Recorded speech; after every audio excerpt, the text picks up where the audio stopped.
প্রতিদিনের মতো আজকেও তোমাদের জন্য একটা নতুন ভিডিও নিয়ে চলি। এটাও কিন্তু একটা ডাটা এন্ট্রি অপারেটরের জব ভ্যাকেন্সি। এটা 23/9/2024 কিন্তু অ্যাপ্লিকেশন চালু হয়ে গেছে, অলরেডি অ্যাপ্লিকেশন চলছে। যারা যারা করতে চাও তারা অবশ্যই অ্যাপ্লিকেশন করবে। তাহলে তার আগে বলে রাখি যে কি কি ভ্যাকেন্সি আছে এবং কতগুলো ভ্যাকেন্সি আছে দেখে নিই আমরা। তাহলে সেটা সর্বপ্রথম হচ্ছে ডাটা এন্ট্রি অপারেটর, 1 নম্বর software support personal, system administrator, software development, security network administration এবং সিনিয়র সফটওয়্যার ডেভেলপার। এইগুলো কিন্তু এখানে ভ্যাকেন্সি আছে। যারা যারা করতে চাও তারা কিন্তু এখানে এগুলোতে আবেদন করতে পারবে। তো এটা কি, এটা কার আন্ডারে? এটা হচ্ছে টোটালি হচ্ছে পশ্চিমবঙ্গ সরকার, ওয়েস্ট বেঙ্গল সরকারের পুলিশের সাইবার ক্রাইম ব্রাঞ্চে কিন্তু এই ভ্যাকেন্সিটা ছেড়েছে। এখান থেকে তোমাদের আবেদন করতে হবে। তো এখানে দেখতে পাচ্ছ তোমরা, এখানে ভ্যাকেন্সিগুলো দেখো। 1 নম্বর হচ্ছে data entry operator. Data entry operator এখানে হচ্ছে কি কি লাগবে, কোয়ালিফিকেশন হচ্ছে গ্র্যাজুয়েশন হতে হবে, যে কোনো শাখায় গ্র্যাজুয়েশন হলে কিন্তু আবেদন করতে পারবে। সঙ্গে কিন্তু computer certificate must, computer certificate লাগবে। যাদের কম্পিউটার সার্টিফিকেট আছে তারা কিন্তু আবেদন করতে পারবে। এরপরে কি এখানে ভ্যাকেন্সি আছে, টোটাল 11টা ভ্যাকেন্সি আছে। এখানে হচ্ছে স্যালারি কিন্তু 16,000 টাকা পার মান্থ হচ্ছে স্যালারি। এরপরে যেটা দ্বিতীয় নাম্বার আছে সফটওয়্যার সাপোর্ট পার্সোনাল। এখানে কি পিজিডিসিএ বা বিএসসি ইন কম্পিউটার এবং বিসিএ বা এগুলো যে যদি এগুলো থাকে তাহলে কিন্তু তারা আবেদন করতে পারবে। এখানে ভ্যাকেন্সি আছে হচ্ছে 25টা। এখানে স্যালারি হবে হচ্ছে 21,000। এরপরে 3 নম্বর হচ্ছে সিস্টেম অ্যাডমিনিস্ট্রেটর। এখানে বিটেক বা বিই বা এমসিএ বা এমএসসি এই সার্টিফিকেটগুলো যদি করা থাকে তাহলে আবেদন করতে পারবে। এখানে ভ্যাকেন্সি আছে একটা, স্যালারি 36,000। এরপর software developer first class MCA and first class MSc in IT ও কম্পিউটার সায়েন্স যদি করা থাকে তাহলে আবেদন করতে পারবে। বা বিই বা বিটেক এরাও যদি আবেদন করতে পারবে যদি তাদের ডিগ্রি থাকে।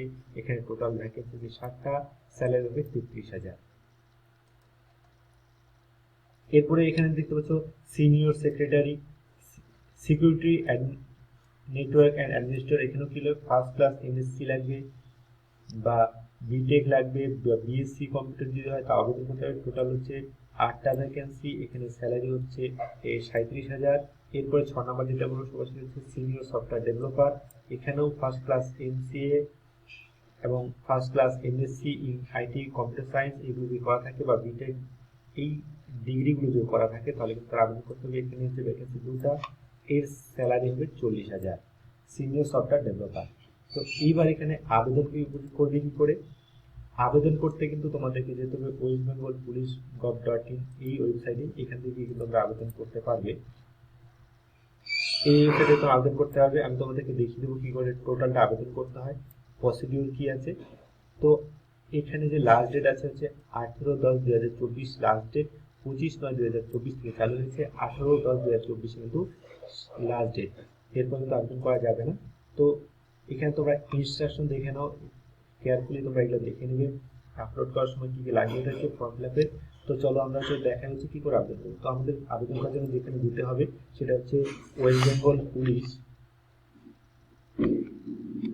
ডাব্লিউবি পুলিশ www.police.in, সরি আমি এখানে ডাব্লিউ দিয়েছি, ডাব্লিউবি পুলিশ www.police.gov.in এই ওয়েবসাইটে যেতে হবে তোমাদেরকে। এই ওয়েবসাইটে গিয়ে যে প্রথম লিঙ্কটা আছে ওয়েস্ট বেঙ্গল পুলিশ, এখানে ক্লিক করতে হবে। এখানে ক্লিক করার পর তোমরা আসবে হচ্ছে এই যে অফ প্যানেলটা দেখতে পাচ্ছ, এই প্যানেলের সবার উপরে দেখবে হচ্ছে রিক্রুটমেন্ট বলে একটা অপশন আছে। এই রিক্রুটমেন্টে ক্লিক করবে। রিক্রুটমেন্টে ক্লিক করার পর দেখতে পাচ্ছ এখানে এই যে 25/9/2024 যে আবেদন চালু হয়েছে সেটাই বলছি। এই যে post senior software development software. তো এই যেখানে দেখতে পাচ্ছ ডাটা এন্ট্রি অপারেটর, এর সোজাই তুমি পাশে যেটা গেট ডিটেল বলে অপশন আছে এই গেট ডিটেলে ক্লিক করবে। গেট ডিটেলে ক্লিক করার পর এখানে তোমার নোটিশটা দেখতে যাও, এই এখানে ক্লিক করে নোটিশটা দিতে হবে। নোটিশটা দেখা হয়ে গেলে তোমরা তারপরে এখান থেকে আবেদনে ক্লিক করবে। আবেদনের সোজা যে ক্লিক টু গেট ডিটেলস এখানে ক্লিক করবে। এরপরে এখানে দুটা লিঙ্ক খুলে যাবে।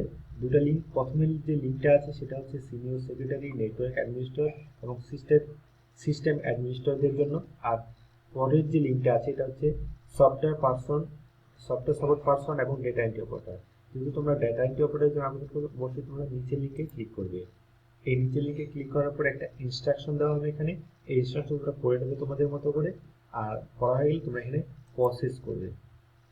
প্রসেস করার পরে একটা ফর্ম খুলে যাবে।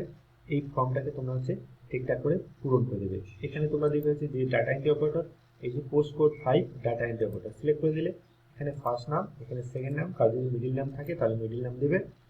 এরপরে কি করবে, এখানে হচ্ছে ফটো আপলোড করবে। ফটোর সাইজ অবশ্যই 30 কেবির মধ্যে হতে হবে। যারা ফটো সাইজ করতে পারো না তারা ডিসক্রিপশনে আমার ভিডিও একটা লিঙ্ক দিয়ে দেবো, সেখান থেকে তোমরা ফটো কী করে সাইজ করতে হয় কম্পিউটারের মধ্যে নিজেরাই করতে পারবে, সেখান থেকে করে নেবে। সিগনেচারও একই ভিডিওতে তোমরা সিগনেচার এবং ফটো কী করে ক্রপ করতে হয়, কী করে সাইজ কমাগ্রা করতে হয় সেটা তোমরা সেখান থেকে পেয়ে যাবে। এই হয়ে গেল। এরপরে তোমরা এখানে তোমাদের জেন্ডার মেল ফিমেল যে কোনো যেটা সেটা সিলেক্ট করে এখানে ডেট অফ বার্থ দিয়ে দেবে। ডেট অফ বার্থ দেওয়ার পরে তোমরা এখানে আসবে আধার কার্ড, এবং আধার কার্ডটি এখানে আপলোড করে দেবে। আধার কার্ডটি অবশ্যই তোমাদের পিডিএফ ফরম্যাটে হতে হবে। পিডিএফ ফরম্যাটে যারা পিডিএফ জেপিজি থেকে পিডিএফ করতে পারো না তারা আমাকে অবশ্যই কমেন্ট করো, আমি তোমাদের জন্য স্পেশালি একটা ভিডিও লঞ্চ করবো যেটা হচ্ছে জেপিজি বা জেপিজি বা যে কোনো ফরম্যাট থাকবে ইমেজ থেকে পিডিএফে কী করে কনভার্ট করবে সেটা তোমাদেরকে শিখিয়ে দেবো। চলো পরে শিখিয়ে দিই, এখনই তোমাদেরকে বলে দিই কী করে না। তোমাদেরকে এটা আমি সবার শেষে দেখাবো যে কী করে জেপিজি থেকে পিডিএফে কনভার্ট করতে হয়। তো ভিডিওটা দেখতেও শেষ করতে থাকো, অবশ্যই তোমাদের জন্য রাখছি। এরপরে তোমাদের ন্যাশনালিটি অবশ্যই ইন্ডিয়ান, তারপর ইমেল আইডি, মোবাইল নাম্বার, এখানে হচ্ছে রিলেশন কার, তোমার কি ফাদার হলে এখানে ফাদার বাবার নাম দেবে, আর এখানে যদি তোমরা মাদার সিলেক্ট করো তাহলে এখানে মায়ের নাম এবং মাই লাস্ট নাম দিবে, অবশ্যই তোমরা ফাদার দিবে। এরপরে এখানে প্রেজেন্ট অ্যাড্রেস, মানে তোমরা এখন যেখানে বসবাস করছো তার ঠিকানা, এখানে ভিলেজ কোড দিতে পারো। এরপরে তোমরা এখানে আসবে হচ্ছে স্টেট সিলেক্ট করে দেবে, পশ্চিমবঙ্গ। এবার তোমাদের ইচ্ছা মতো ডিস্ট্রিক্ট তোমরা এখানে সিলেক্ট করে দেবে, যে যে ডিস্ট্রিক্টে থাকো সেখান থেকে। এবার তোমাদের যে নিয়ারেস্ট পুলিশ স্টেশন সেটা অবশ্যই সিলেক্ট করবে। এরপরে তোমরা পোস্ট অফিস এবং পিন করে দেবে। এরপরে যদি তোমাদের প্রেজেন্ট অ্যাড্রেস এবং পার্মানেন্ট অ্যাড্রেস যদি এক হয় তাহলে এখানে তোমরা টিক করে দেবে, তাহলে কিন্তু তোমাদের এখানে এটাও পূরণ হয়ে যাবে।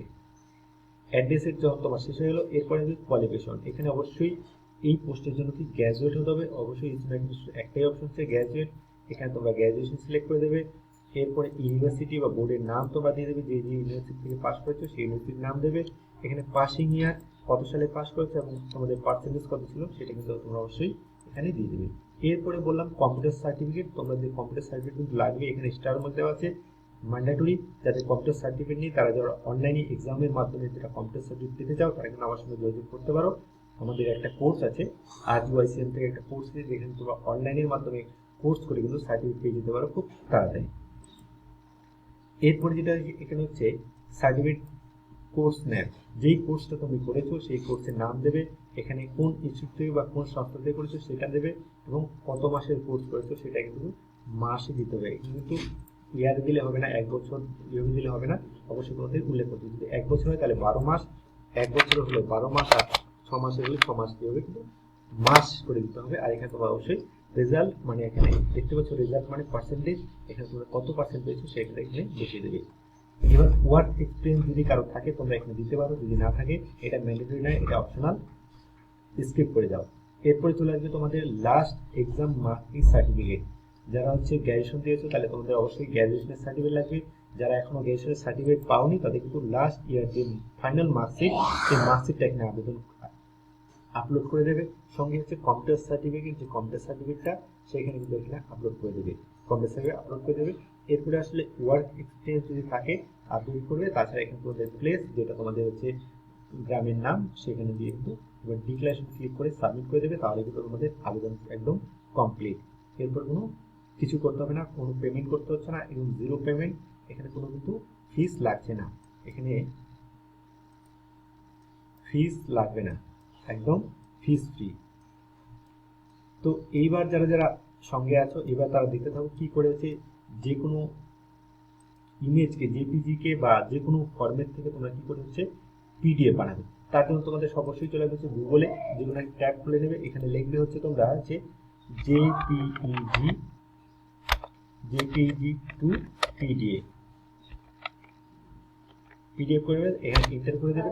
সর্বপ্রথম যে লিঙ্কটা আসবে সেখান থেকে তোমরা হচ্ছে এই যে আই লাভ পিডিএফ, এখানে কনভার্ট জেপিজি টু পিডিএফ এখানে ক্লিক করবে। এখানে ক্লিক করার পরে যে অপশনটা আসছে এখানে তোমরা যেই ডকুমেন্টটাকে তো পিডিএফ বানাতে সেখানে একটা আপলোড করে দেবে, এখান থেকে যে কোনো একটা আপলোড করে দেবে। আপলোড করে সেটাকে যখন ডাউনলোড করে নেবে তাহলে তোমাদের পিডিএফে কনভার্ট হয়ে যাবে। আশা করি তোমরা বুঝতে পারছো। যদি তোমাদের কোনো প্রবলেম হয় বা দরকার হয় অবশ্যই তোমরা হচ্ছে কমেন্ট করো, আমি তোমাদেরকে জানাবো কি করে সলভ করতে হয়। তো আজকের জন্য এই পর্যন্তই, দেখা হবে পরের ভিডিওতে। আর তোমরা যারা যারা আমার চ্যানেল নতুন, চ্যানেলকে সাবস্ক্রাইব করে নাও এরকম নতুন নতুন ভিডিও পাওয়ার জন্য।